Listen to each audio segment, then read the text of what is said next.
Hey DGS Northfield, welcome to another week of online learning. We're going to be doing these Monday meetings, hopefully each Sunday night, Monday morning, sending them out to you guys so you can be in the know with all things DGS Northfield. It could be some announcements, information about Friday celebration.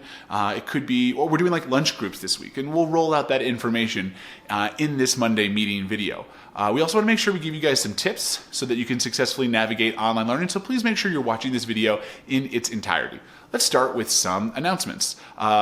Mrs. Miller, the other lead partner, she was on maternity leave with her daughter June, and June is happy and healthy and doing well, and so that is allowing Mrs. Miller to return to work, and that's exactly what she's going to be doing on Monday. So you might see her pop into a Google Meet, or she might be the one who's checking up with you regarding any work or attendance concerns, and so we'll just make sure we're welcoming Mrs. Miller back onto the team. It's great to have her. Another thing just to be aware of that's exciting news for us is that the student council and the rest of the school CSE have been working with a local muralist on developing a mural, and we just got the sketch and we were able to approve that and get that hopefully soon to be painted onto the wall right when you enter the recess doors on that big wall on the left. So we're really excited to get this picture with all the vibrant colors and the goats. I think it's going to be a great addition to our school. All right, before we get into some of the other details about how we're launching lunch groups and Friday celebration, we wanted to just talk a little bit about how online learning is going and some things that you, the student, should know in order to make sure that it's a successful experience for you. Last week we talked about why online learning is so important. Everyone's going through this experience right now. Everyone needs to show the self-discipline and the focus and the drive to make sure that they're getting the most they can out of these next 2 months. And this is the thing I want to make sure I'm imploring to you, the student. This is about your future, your opportunity, your ability to achieve your path to success. Online learning is going to have certain challenges in it.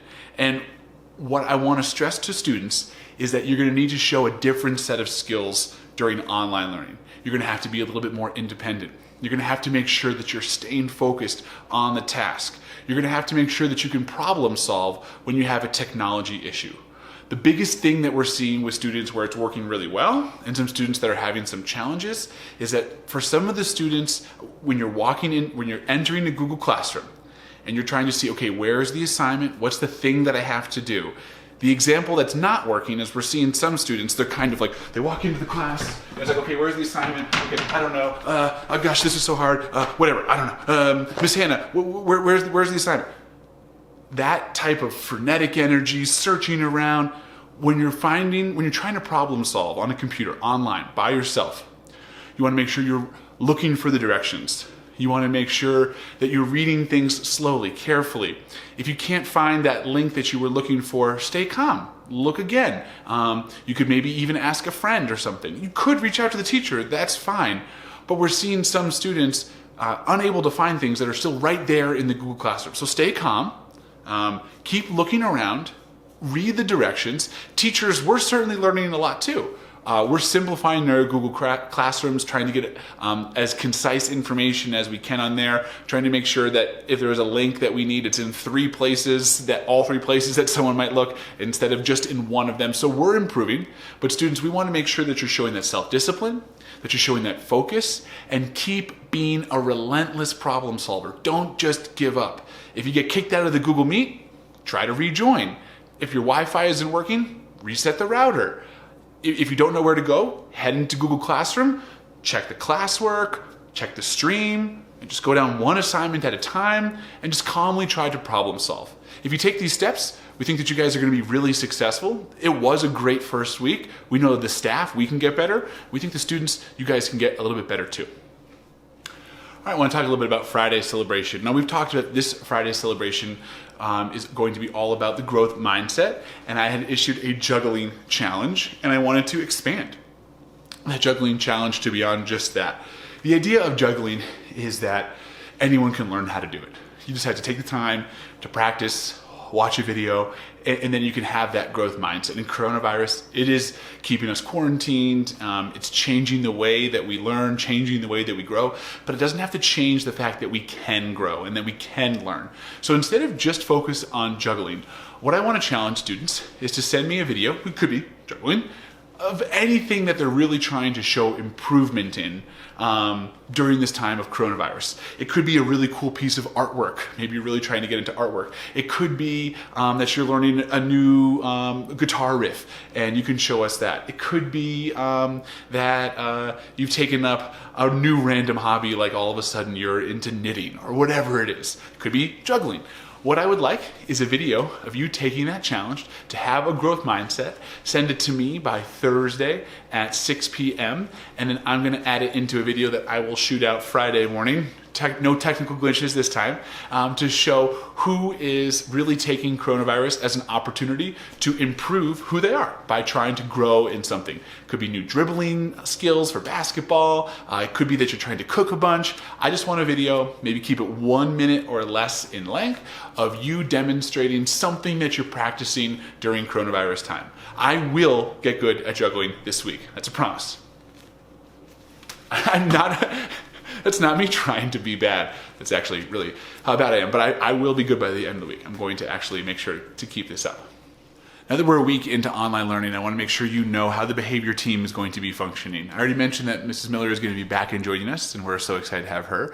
But her, myself, Miss Phaedra, and Mr. Morning, we are going to be making sure we respond to students that are not getting their expected work done. If there is a due now that's posted in a class, yeah, we're expecting the students get that done. We take your education really seriously, and we don't want some students who just make the decision to opt out for one reason or another to not be able to get that done. If there is an attendance issue, your parents should be text messaging the attendance line so that we know that you are out for that day. But if you're not out for that day, yeah, we're expecting you to be able to get done that amount of work. We have some study hall times built into the day. There's Fridays for you to be able to catch up as well. So really, it is less work than students were doing during the school year, and that makes it perhaps that much more important that it gets done. So we'll be reaching out to students on their DPS email accounts, so please make sure you're checking your @dpsk12.net email account. If that doesn't work, we'll be trying to maybe contact your parents to let them know, hey, this assignment is missing. But as we become more clear about what online learning looks like, we're really expecting students to get that work done, and we don't want to relent at that. We think that one of the mistakes other schools are going to make is that because they didn't get enough engagement in week 1 of online learning, they're not going to be able to hold students to high expectations for the rest of the time. And by the time May rolls around, students really aren't going to be doing much learning or turning in of many assignments. So we expect ourselves to be able to create great learning opportunities and for students to be able to make sure that they're getting that done. Week 1 was excellent, and we're going to be following up on instances where students didn't get that expected work done.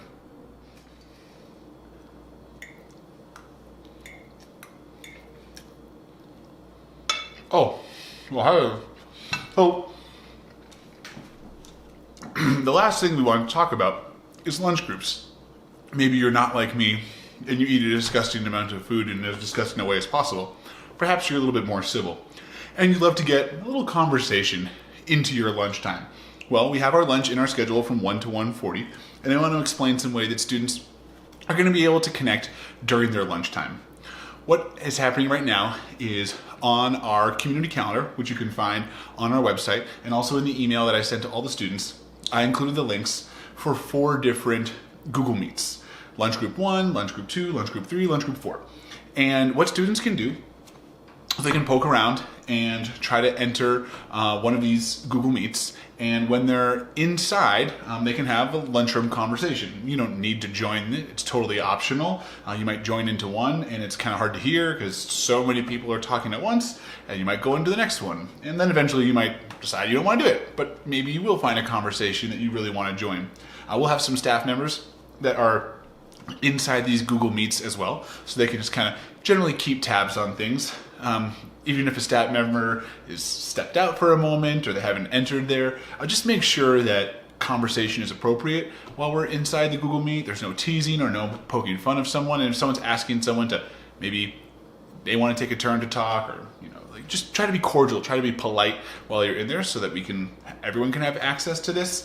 Make sure you're not entering these lunchroom chats before 1 o'clock, and we're try to end them by 1:35 so you can make it to your elective on time, so don't stay in after that. But this is just a time for students to connect. We know you guys want to have a chance to connect. Quarantine can be a little lonely at times. So perhaps having some lunchroom conversation can add a little fun into the day. There'll be recurring Google Meets, so you can just use those same links day after day. They'll be open Monday, Tuesday, Wednesday, Thursday, and I think Friday. There's a chance that technology will shift and we're going to have to change which one the Google Meets are, but we'll put that update in a new Monday meeting if need be. For right now, just know that the links that are inside the email that was sent out to students and that are on our community calendar can be used from 1 to 1:35 for you to be able to find some lunchroom conversation in one of the 4 meets that we've set up. Back to lunch for me.